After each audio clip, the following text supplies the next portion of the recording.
Hello, welcome to Red Phoenix Healing. If you haven't been here before, my name is Cindy, and I am a trauma specialist. I do EMDR therapy. I'm also a Reiki master teacher. So on this channel, I cover different topics about trauma therapy and nervous system regulation, and I share meditations as well as distant Reiki sessions. So if you are interested in more of this content, please hit the subscribe button and the like button to get more of it. I haven't been on here in a little bit. Things have been eventful, but I am coming back to it now, wanting to create some more content for you. And something that reminded me today of what it is I wanted to share was a conversation I was having with a client about the similarities between people. She was talking to a friend and noticing the same themes come up in the way this friend thinks and the things that that person was working through. And I said, yeah, if you could be in my office, you would see that the same themes come up over and over again. And so what I want to share with you today are the themes that come up in EMDR therapy. So when we're working with trauma and really any kind of healing in someone's life, there are topics that come up over and over because they are sort of essential to us as human beings in terms of how we feel about ourselves in the world. So as you may already know, when we do EMDR therapy, we often desensitize past experiences that may have created some conditioning in us that isn't optimal for us. So we're trying to work through not only the experience, but how it's made us feel about ourselves and the world. And so if you've ever worked with an EMDR therapist, you've been asked the question, what's your negative belief about this? What's your negative belief about yourself that pertains to this experience? And so those are the things we're going to cover today in terms of the topics and what those negative beliefs might sound like, as well as what some of the positive beliefs are we're trying to install instead, because that's really the idea with EMDR. We're trying to create some new wiring in your brain. And the beautiful thing is that when we do that, when we work at sort of the root of something, we can create some new wiring that can generalize. And that's why it can be so effective, because if you work through the past version of it, you often will respond differently in the present to the same type of situation or the same type of, let's say, a trigger that relates to something you've experienced before. So let's get into it. So the first topic that comes up over and over again is defectiveness. So this is when we don't feel that we're good enough. So some of these beliefs might be, I'm unworthy, I'm a bad person, I'm not good enough, I'm undeserving, things like that. And so we're working through, where that occurred in someone's life, what made them think that about themselves. And then we're trying to install a positive belief, such as, I am a good person, I am worthy, I am lovable, things like that. I wanted to also point out that often when someone experiences neglect, it will come across in something like, I don't matter, or I'm not important. So that's that same defectiveness theme, but the beliefs would sound a little bit like that instead of the more generalized, not good enough. So that's the first topic that comes up over and over again. As you can imagine, I'm sure you can see that in your own life where that might have come up for you. And alongside that, and some people group this together and some people separate it, but it's responsibility. So we often blame ourselves for things that have happened in the past.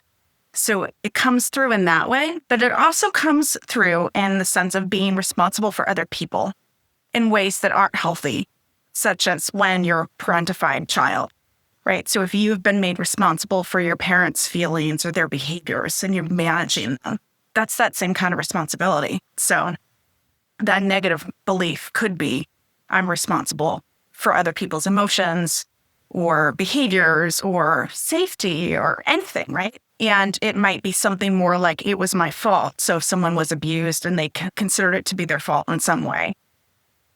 So that obviously comes up over and over again as well. So we would be looking to install a positive belief around only being responsible for ourselves, our own feelings, our own behaviors, things like that.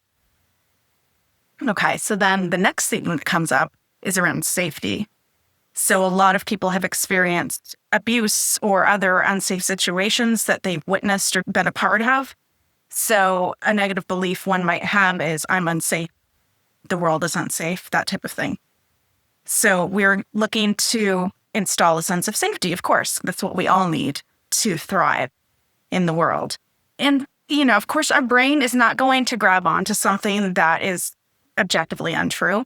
So you don't want to install a belief of I'm safe connected to a situation where you truly weren't when you were in danger as a child, for instance. So in that instance, we would be looking to install a positive belief like I'm safe now, or I can keep myself safe now. Okay, so the next theme is about power and control. So there are a lot of situations in which people feel a lack of control or power. And so when we're working with a memory connected to something like this, you might have a belief of I have no control or I'm helpless. I have no power, I'm powerless, something like that. So then we're looking to come to something around I am powerful. I'm in control now, again, to kind of parrot the situation that we were just talking about. If someone was, genuinely in a situation where they had zero control, right? And the only way to kind of bring that into a more positive state now in terms of the belief is to reflect on the difference between then and now. So we might say, I'm in control now. I have power now. I can make my own decisions, things like that.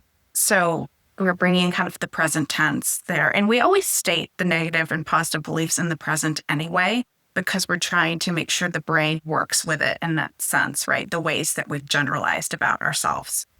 So that's one way we might address that issue about power and control.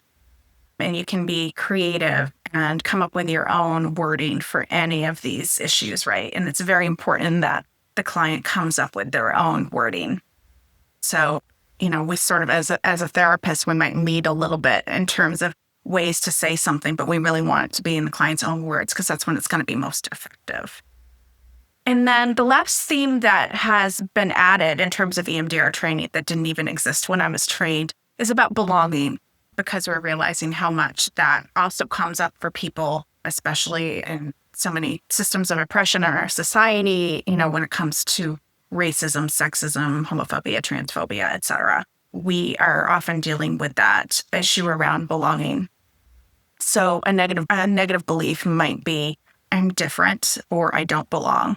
So then we would be looking to install something positive around someone's ability to belong, or where they do belong, where they can receive that support, or how they can interact in the world in a positive way.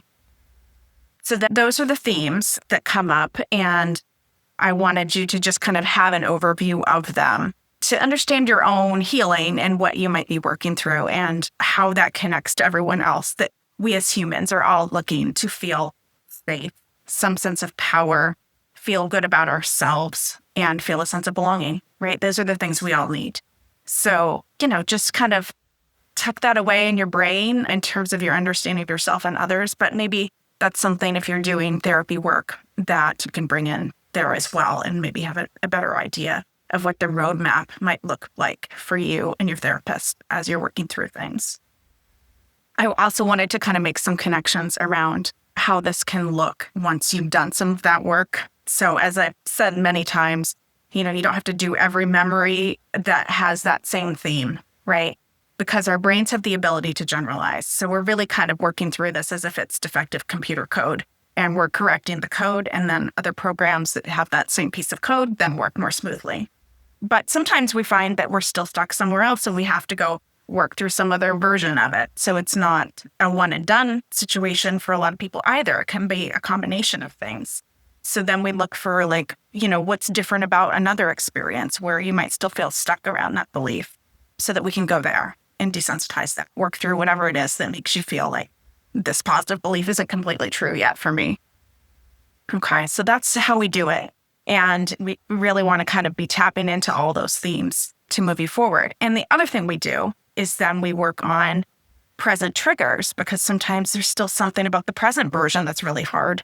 And we can work through whatever it is that we feel blocked about there. And then we can create future templates. How do I want to respond to this situation in the future when it comes up?